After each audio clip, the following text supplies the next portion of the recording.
नमस्कार दोस्तों, मेरा नाम राजकिशोर है। हम लोग एनसीईआरटी के हिस्ट्री वाले टॉपिक को हम लोग कंटिन्यू कर रहे हैं। तो आज हम लोग इसमें 4 पार्ट को कवर करेंगे, जिसका नाम है क्या बताती है हमें किताबें और कब्रें। चलिए हम लोग शुरुआत करते हैं। इसमें हम लोग शुरुआत करेंगे पुस्तकालय से। जिस पुस्तकालय में एक जो स्टूडेंट है जिसका नाम है मेरी। तो जैसे ही घंटी बजी, शिक्षक ने छात्रों को अपने अपने साथ आने के लिए कहा। आज वे पहली बार पुस्तकालय जा रही थी। मेरी ने देखा कि पुस्तकालय उसकी कक्षा से काफ़ी बड़ा था और वहाँ पर किताबों से भरे कई रैक थे। कोने में एक अलमारी थी जो मोटी मोटी किताबों से भरी हुई थी। मेरी ने एक अलमारी खोलने की कोशिश करते करते देख शिक्षक ने कहा कि उस अलमारी में अलग धर्मों से जुड़ी हुई किताबें हैं। क्या तुम्हें मालूम है कि हमारे वेदों का संग्रह हमारे हमारे पास वेदों का भी एक संग्रह है। मेरी सोचने लगी कि आखिर वेद क्या है। तो चलिए हम लोग इसी से रिलेटेड हम लोग बात करेंगे। जो टॉपिक है क्या बताती है किताब और कब्र, हम लोग इसी के बारे में पूरा टॉपिक ये चलेगा। तो चलिए सबसे फर्स्ट बात करेंगे दुनिया के प्राचीनतम ग्रंथों में से एक। देखिए, शायद हम लोग वेदों के बारे में हम लोग जरूर सुने होंगे। वेदों की संख्या टोटल 4 होते हैं। वो कौन कौन सा है? वह है एक ऋग्वेद, सामवेद और अथर्ववेद और यजुर्वेद। सबसे पुराना वेद जो है वह ऋग्वेद है, जिनकी रचना लगभग 3500 साल पहले हुई थी। ऋग्वेद में बताया जाता है कि 1000 से ज़्यादा प्रार्थनाएं हैं, जिन्हें सूक्त कहा जाता है। सूक्त का मतलब होता है कि अच्छी तरह से बोला गया। यह विभिन्न देवी देवताओं की स्तुति में रचे गए हैं। इनमें से 3 देवता काफ़ी बहुत प्रचलित हैं। उनमें से हैं अग्नि, इंद्र और सोम। अग्नि को बताया जाता है कि वो आग के देवता हैं। इंद्र को युद्ध का देवता के तौर से रिप्रेजेंट किया जाता है और सोम को एक पौधा के तौर से बताया गया है, जिसमें से एक खास पेय पदार्थ बनाया जाता था। वैदिक प्रार्थनाओं की रचना ऋषियों ने की थी। आचार्य विद्यार्थियों को इन्हीं अक्षरों, शब्दों या वाक्यों में बांटकर या बोलकर उसे कंठस्थ करवाते थे। अधिकांश सूक्तों की रचना रचयिता सीखने और सिखाने वाले पुरुष ही होते थे। कुछ प्रार्थनाओं की रचना महिलाओं ने भी की थी। ऋग्वेद की भाषा प्राक है, जो संस्कृत और वैदिक संस्कृति कहलाती थी। हम सब स्कूल में जो संस्कृत पढ़ते हैं उनसे ये काफ़ी भिन्न है। चलिए संस्कृत और अन्य के भाषाएं के बारे में हम लोग जानते हैं। देखो, संस्कृत भाषा को भारतीय या भारत यूरोपीय भाषा या भाषा परिवार का एक हिस्सा माना गया है। भारत की कई भाषाएं, इसमें से बात करें तो असमिया, गुजराती, हिंदी, कश्मीरी, सिंधी या एशियाई भाषाएं, एशियाई भाषा जैसे कि फारसी, यूरोप की बहुत सारी ऐसी भाषाएं हैं जो जैसे कि अंग्रेजी, फारसी, जर्मन, यूनानी, इतालवी, स्पेनिश ऐसी परिवार से जुड़ी हुई है। उन्हें एक भाषा परिवार इसीलिए कहा जाता है क्योंकि आरंभ में कई शब्द ऐसे थे। उदाहरण के लिए मातृ संस्कृत है और माँ हिंदी है और मदर अंग्रेजी शब्द से लिया गया है। उपमहाद्वीप में दूसरे भाषाओं की भी भाषाएं बोली जाती थी। उदाहरण के लिए पूर्वोत्तर प्रांतों में तिब्बत वर्मा परिवार की भाषाएं भी बोली जाती थी। तमिल, तेलुगु, कन्नड़ और मलयालम द्रविड़ भाषा की भी भाषाएं हैं। याद रख लेगा, द्रविड़ परिवार की भाषा हैं। जबकि झारखंड और मध्य भारत के कई हिस्सों में बोली जाने वाली भाषाएं ऑस्ट्रो एशियाटिक परिवार से जुड़ी हुई है। हम जिन किताबों को पढ़ते हैं वे लिखी या छापी गई है। ऋग्वेद का उच्चारण किया जाता था और श्रवण भी किया जाता था, न कि पढ़ा जाता था। रचना के कई सदियों बाद इसे पहली बार लिखा गया था। इसे छापने का काम तो बहुत मुश्किल से 200 साल पहले हुआ। इतिहासकार ऋग्वेद का अध्ययन कैसे करते हैं? इतिहासकार पुरातत्वविदों की तरह ही अतीत के बारे में जानकारी इकट्ठा करते थे, लेकिन भौतिक अवशेषों के अलावा वे लिखित स्रोतों का भी प्रयोग करते थे। चलते देखते हैं कि ऋग्वेद का अध्ययन किस तरह से करते थे। ऋग्वेद के कुछ सूक्त मतलब कि वार्तालाप के रूप में हैं। विश्वामित्र नामक ऋषि और देवियों के रूप में पूजित 2 नदियों व्यास और सतलज के बीच एक संवाद से ऐसे ही सूक्त का अंश मिलता है। ऋग्वेद की पांडुलिपियां का एक पन्ना यहाँ पे आपको रिप्रेजेंट दिखाया जा रहा है। बताया जाता है कि यह भुज वृक्ष की छाल पर लिखी गई थी। यह पांडुलिपि कश्मीर में पाई जाती थी। लगभग बताया जाता है कि 150 वर्ष पहले ऋग्वेद को सबसे पहले बार छापने का प्रयोग किया गया था। इसकी पांडुलिपि को देखकर अंग्रेजी अनुवाद भी तैयार हुआ और यह पांडुलिपि पुणे, महाराष्ट्र के एक सुरक्षित संग्रहालय में अवस्थित है। देखिए इसमें विश्वामित्र और नदियों के बीच में जो वार्तालाप है इसके बारे में हम लोग जानते हैं। विश्वामित्र बताते हैं कि हे नदियों, अपने बछड़ों को चाटती हुई दो दमकती गायों की तरह दो फुर्तीले घोड़े की चाल से पहाड़ों से नीचे आओ और इंद्र द्वारा दी गई शक्ति से स्फुरित तुम रथों से गीत गति से सागर को बह रही हो। तुम जल से परिपूर्ण हो और एक दूसरे से मिल जाना चाहती हो। अब नदियां बताती है कि जल से परिपूर्ण हम देवताओं को बनाए रास्ते पर चलते हैं, एक बार निकलने पर हमें रोका नहीं जा सकता। हे ऋषि, तुम हमसे प्रार्थना क्यों कर रहे हो? विश्वामित्र बताते हैं कि हे बहनों, मुझे गाय की प्रार्थना सुनो। मैं रथों और गाड़ियों सहित बहुत दूर से आया हूँ। कृपा करके अपने जल को हमारे रथों और गाड़ियों की धुरियों के ऊपर न उठाओ ताकि हम आसानी से उस पार कर सके। नदियाँ हमें तुम्हारी प्रार्थना सुनेंगे जिससे तुम सब सुरक्षित उस पार जा सको। इतिहासकार ये बताते हैं कि यह प्रार्थना उस क्षेत्र में रची गई होगी जहाँ ये नदियाँ बहती होगी। वे यह भी सुझाते हैं कि जिस समाज में ऋषि रहते थे वहाँ घोड़े गाय को बहुत महत्व दिया जाता था, इसीलिए नदियों की तुलना घोड़े गायों से की गई थी। ऋग्वेद की प्रार्थनाओं में अन्य दूसरी नदियों खासकर सरस्वती, सिंधु और उनकी सहायक नदियों का भी जिक्र किया गया है। गंगा और उनकी यमुना का भी उल्लेख एक बार किया गया है। मवेशी, घोड़े और रथ के बारे में हम लोग जानते हैं। ऋग्वेद में मवेशी खासकर बच्चे और घोड़े की प्राप्ति के लिए अनेक प्रार्थनाएं हैं। घोड़े की लड़ाई में रथ खींचने के काम में भी लाया जाता था और इन लड़ाइयों में मवेशी जीत कर लाए जाते थे। लड़ाइयाँ वैसे जमीन के लिए भी लड़ी जाती थी जहाँ अच्छे चारागाह हो, जहाँ पर जौ जैसी फसलें जल्दी तैयार हो जाने के लिए भी फसलें उगाया जा सकता हो। कुछ लड़ाइयाँ पानी के स्रोत के लिए भी और लोगों को बंदी बनाने के लिए भी किया जाता था। युद्ध में जीते गए धन का कुछ भाग सरदार रख लेते थे तथा कुछ हिस्सा पुरोहित को दे दिया जाता था। शेष धन आम लोगों में बांट दिया जाता था। कुछ धन यज्ञ के लिए भी प्रयुक्त होता था। यज्ञ की आग में आहुति दी जाती थी।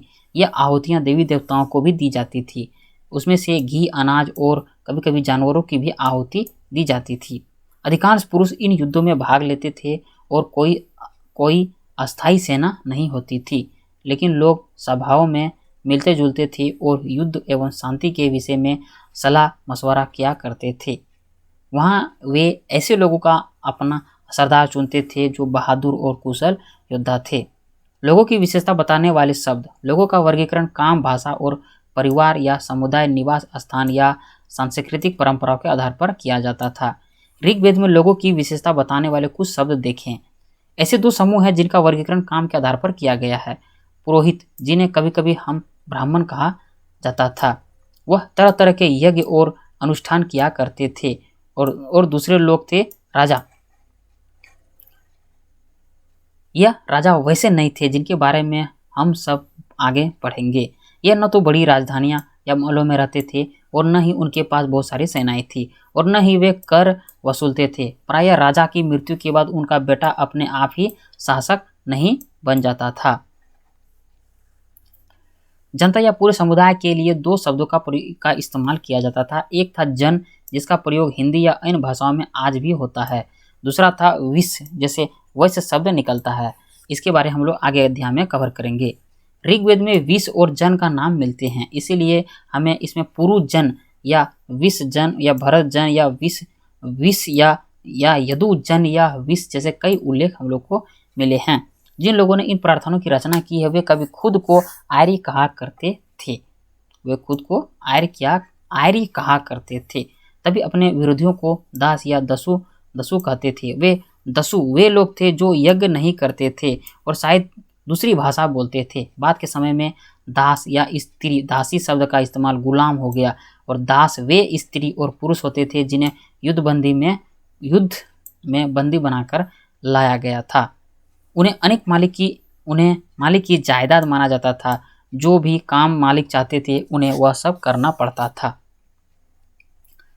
जिस युग में उपमहाद्वीप के उत्तर पश्चिम में ऋग्वेद की रचना हो रही थी, उसी समय दूसरे जगहों पर एक अलग तरह का विकास भी हो रहा था। अब चलिए हम लोग इसके बारे में पढ़ते हैं। खामोश प्रहरी कहानी महापाषाण कालों की। यह शिलाखंड महापाषाण मतलब बड़ा पाषाण, हाँ, इसमें हम लोग पत्थर के बारे में जानेंगे। से जाना जाता है। यह पत्थर दफन करने की जगह पर लोगों द्वारा बड़े बड़े करने से लगाए गए थे। महापाषाण कब्रें बनाने की प्रथा लगभग 3000 साल पहले शुरू हुई थी। यह प्रथा दक्कन या दक्षिण भारत, उत्तर पूर्वी भारत और कश्मीर में प्रचलित थी। कुछ महत्वपूर्ण महापाषाण पुरास्थल हम लोग को आगे हम लोग देखेंगे।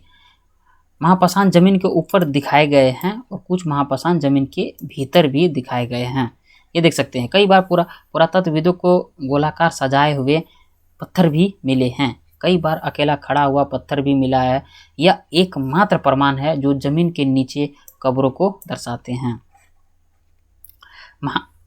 आगे इन सब कब्रों में कुछ समानताएं हैं। सामान्यतः मृतकों को खास किस्म के मिट्टी के बर्तनों के साथ दफनाया जाता था, जिन्हें काले लाल मिट्टी के बर्तनों के नाम से जाना जाता है। इनके साथ मिले लोहे के औजार और हथियार, घोड़े के कंकाल और सामान तथा पत्थर और सोने के गहने भी मिले हैं। यहाँ पे जो चित्र दिखाया गया है तो बताया जाता है कि इसे महापाषाण को ताबूत या सावधान शिष्ट कहा जाता है। यहाँ दिखाए गए शिष्ट में एक पोर्ट होल या बड़ा सुराख है जो शायद पत्थरों से बने कमरों में जाने का रास्ता होगा। हड़प्पा के शहरों में लोहे का प्रयोग होता था। चलिए हम लोग देखते हैं ये जितने भी जो आभूषण है देख सकते हैं कि किस तरह से महापाषाण का प्रयोग किया जाता था। आगे हम लोग पढ़ेंगे कि लोगों की सामाजिक असमानताओं के बारे में पता करना। पुरातत्वविद यह मानते हैं कि कंकाल के साथ पाई गई चीजें मरी हुई व्यक्ति की रही होगी। कभी कभी यह एक कब्र की तुलना में दूसरे कब्र में ज़्यादा चीज़ें मिलती है। उसमें से ब्रह्मगिरी की खोजें। यहाँ एक व्यक्ति की कब्र में 33 सोने के मनके और शंख पाए गए हैं और दूसरे कंकालों के पास सिर्फ कुछ मिट्टी के बर्तन ही पाए गए हैं। यह दफनाए गए लोगों की सामाजिक स्थिति में भिन्नता को दर्शाता है और कुछ लोग अमीर थे तो कुछ लोग गरीब, कुछ लोग सरदार थे तो दूसरे अनुयायी। क्या कुछ कब्रगाहें खास परिवारों के लिए भी थी? कभी कभी महापाषाणों में से एक से अधिक कंकाल मिले हैं। यह दर्शाते हैं कि शायद एक ही परिवार के लोग एक ही स्थान पर अलग अलग समय पर दफनाया गया था। बाद में मरने वाले लोगों को पोर्ट हॉल के रास्ते कब्रों में लाकर दफनाया जाता था। ऐसे स्थानों पर गोलाकार लगाए गए पत्थर या चट्टान चिन्हों का भी प्रयोग करते थे, जहां लोग आवश्यकता अनुसार शवों को दफनाने या दोबारा आ सकते थे। इनाम गांव के एक विशिष्ट व्यक्ति की कब्र। इनाम गांव यह बताया जाता है कि इनाम गांव भीमा की सहायक नदी घोड़े के किनारे एक जगह है, जहां इस जगह पर 3600 से 2700 साल पहले लोग रहा करते थे। यहाँ वयस्क लोगों को प्रायः गड्ढे में सीधा लिटाकर दफनाया जाता था। उनका सिर उत्तर की ओर होता था और कई बार उन्हें घर के अंदर की तरफ दफनाया जाता था। ऐसे बर्तन जिनमें शायद खाना और पानी हो दफनाए गए सबके पास रख दिए जाते थे। एक आदमी को 5 कमरे वाले मकान के आंगन में या 4 पैर वाले मिट्टी के एक बड़े संदूक में दफनाया गया था। बस्ती के बीच में बसा यह हर गांव के सबसे बड़े घरों में से एक था और इस घर में एक अनाज का गोदाम भी था जो सबके पैर मुड़े हुए थे। क्या बताते हैं हमें कंकालों का अध्ययन?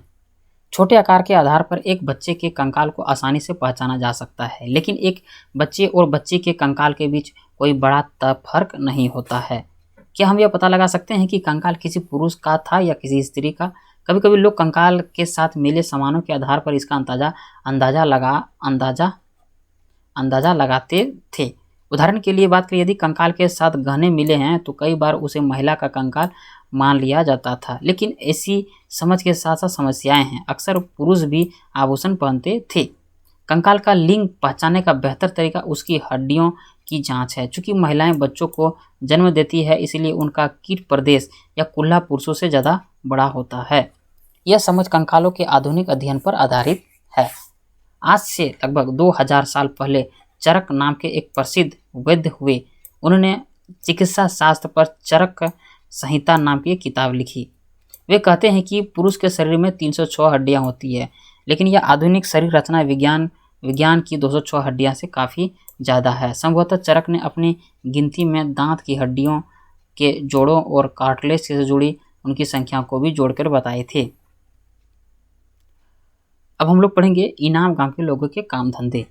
इनाम गांव में पुरातत्वविदों को गेहूं, जौ, चावल, बाजरा, मटर और तिल के बीज मिले हैं तथा उनमें कई जानवरों की हड्डियां भी मिली हैं और कई हड्डियों पर काटने के निशान से यह अंदाजा लगाया जाता है कि लोग उन्हें खाते होंगे। गाय, बैल, भैंस, बकरी, घोड़ा, कुत्ता, गधा, सुअर, सांभर, चितकबरा, हिरन या कृष्ण मृग, खरहा, नेवला, चिड़िया, घड़ियाल, कछुआ, केकड़ा और मछली की हड्डियां भी पाई गई है। ऐसे साक्ष्य मिले हैं कि बैर, आंवला, जामुन, खजूर और कई तरह की रस भरियां भी एकत्रित किया करते थे। चलिए अब हम लोग पढ़ते हैं एक्स्ट्रा की ओर, जिसमें हमेशा हर टॉपिक के अंत में एक नॉलेजेबल चीज़ दिया जाता है। तो जो हम लोग फर्स्ट इससे पहले जो टॉपिक किए थे, हम लोग मिस्र के बारे में जाने थे। चलिए आज हम लोग इसमें कवर करेंगे चीन के बारे में जानेंगे। बताया जाता है कि लगभग 3500 साल पहले यहाँ एक लेखन कला के सबसे पुराने उदाहरण मिले हैं। यह जानवरों की हड्डियों पर लिखा गया था। इन्हें भविष्यवाणी करने वाले हड्डियां कहा जाता था, क्योंकि यह मान्यता थी कि ये भविष्य बताती थी। राजा लोग लिपिकारों से इन हड्डियों पर सवाल लिखवाते थे। क्या वे युद्ध जीतेंगे? क्या वो फसलें अच्छी होगी? क्या उन्हें पुत्र होंगे? या फिर उन्हें हड्डियों के उसके बाद आग में डाल दिया जाता था। यहाँ इनमें से गर्मी से चटक कर दरारें फट जाती थी। भविष्यकर्ता इन दरारों को बड़े ध्यान से देखकर भविष्यवाणी करने की कोशिश करते थे। जैसा शायद हम सब ये सोच रहे होंगे कि भविष्यवक्ता कभी कभी गलती भी किया करते थे। यह राजा शहरों में महल बनाकर रहते थे। उन्हें बेशुमार धन दौलत इकट्ठा कर ली थी, जिन्हें बड़े बड़े नक्काशी किए हुए कांसे के बर्तन भी शामिल थे, लेकिन वे लोहे का इस्तेमाल करना नहीं जानते थे। तो आगे वाले टॉपिक में हम लोग जानेंगे कि लोहे का आविष्कार किस तरह से होता है। तो बात करें तो ये था पूरा टॉपिक। ये हम लोग 4th पार्ट को कवर कर चुके हैं।